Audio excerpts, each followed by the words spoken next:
Hi Jefferson family, it's Mrs. C coming to you on this beautiful fall Wednesday with a story that's going to have a little bit of mystery, a little bit of excitement, and a whole lot of learning that appearances aren't always what they seem. I hope you enjoy Miss Fiona's stupendous pumpkin pies. Miss Fiona's stupendous pumpkin pies. Written by Mark Kimball Moulton, illustrated by Karen Hillard Crouch. Down past the spooky graveyard and across the stubbled fields, there lies a big old haunted house where all the paint has peeled. The shutters on the windows hang crooked, if at all. The roof is in such bad repair, it looks like it might fall. There's a stone wall in the side yard and a crooked picket fence. An old barn sits behind the house that isn't worth 2 cents. In the garden, there's a scarecrow with his stuffing falling out, and everywhere you look, you see stray cats lying about. This house appears deserted, but it is still occupied, although some believe its occupants can disappear and fly. The old woman, Miss Fiona, lives here with all her cats. A horse and cow live in the barn, along with several bats. Now, legend says Fiona is 400 years and 3, though she never looked much older than 200 years to me. She walks a bit stooped over and wears a long black dress, and underneath her pointed hat, her hair's a stringy mess. One eye is larger than the other. There's a big wart on her nose. And on her feet are bright red shoes with doodads on the toes. Some folks think she's kooky, dressed like a witch on Halloween. But that just proves appearances aren't always what they seem. For she keeps a tidy garden with a good-sized pumpkin patch, and every Halloween she serves fresh pumpkin pie from scratch. Sometime in late October, Miss Fiona starts her yield and brings in all her pumpkins from her big old pumpkin field. Pumpkins line her windowsills and pumpkins line her floor. She has so many pumpkins, some come rolling out the door. She keeps pumpkins in her attic and some in her woodshed. There are even some who'll tell you she keeps pumpkins in her bed. Then, on the day of Halloween and not one day before, Fiona gathers all her pumpkins and begins her yearly chore. She hangs a cauldron on the fire to bubble and to boil. She chops and peels and rolls and stirs in a frenzied baking toil. Now and then she'll cackle as she checks her recipe. Then she'll peek over her shoulder to make sure that no one sees. For her ingredients are secret, but as she sets each pie to cool, the spicy scent that fills the air makes everybody drool. No matter how you beg and plead, Fiona holds her ground.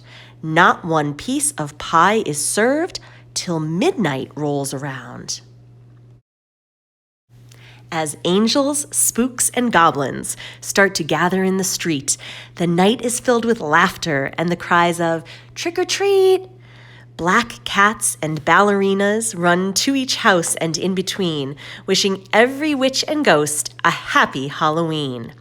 But the last house that we visit, as the midnight hour draws nigh, is down past the spooky graveyard for a slice of pumpkin pie. Boys and girls for miles around come knocking at her door, dressed in such frightful costumes as vampires or dinosaurs. Miss Fiona shrieks and giggles as she welcomes each new guest. Then she sends them to the backyard to wait with all the rest. As the witching hour creeps closer, Fiona steps outside on her porch, with a crow upon her shoulder, in her hand a burning torch. She surveys all her visitors, and we wave and smile to greet her. Then she slowly lets her spooky gaze fall on one special trick-or-treater. She points and crooks her finger and wiggles her eyebrows. Then she cackles. "Come, my dearie, I need help inside my house." This year, it's a pink rabbit that is Miss Fiona's choice. We all look at her with envy, all the little girls and boys, for it's quite the supreme honor to help Fiona serve her pies, a most distinguished, rare accomplishment to be so recognized. Seconds tick by slowly, the anticipation grows. The moon peeks out behind the clouds, the wind begins to blow. Then far off in the distance, the church bells begin to peal, and from inside her kitchen, we hear Miss Fiona squeal. "Oh, come, all you witches! Come, clowns and pirates too! Come celebrate this Halloween and bring your friends with you!" With that, Fiona's helper throws the front door open wide and beckons every girl and boy to come and step inside.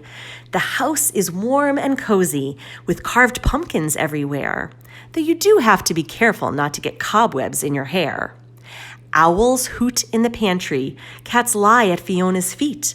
From upstairs we hear wails and moans that make Halloween complete. The pies are most delicious, and she also serves warm cider. Then she passes out souvenir rings in the shape of creepy spiders. And after every one of us has had cider and been fed, she tells us spooky stories that make our eyes pop from our heads. And as we leave, she sends us home with an extra slice of pie for Mom and Dad and Grandma, who wait up till we arrive. Most folks are very curious about Fiona and her ways, but mostly it's her pumpkin pies we talk about for days. I must admit, Fiona's kooky with her warts and pale green skin, but who cares how kooky someone looks when there's goodness deep within? Still, I scratch my head and wonder when folks ask the secret to her pie, 'cause she'll wink and snort and cackle to everyone's surprise. "Just take one big plump ripe pumpkin, add a lizard and a toad, stir in a few good bat wings, and serve it a la mode." The end.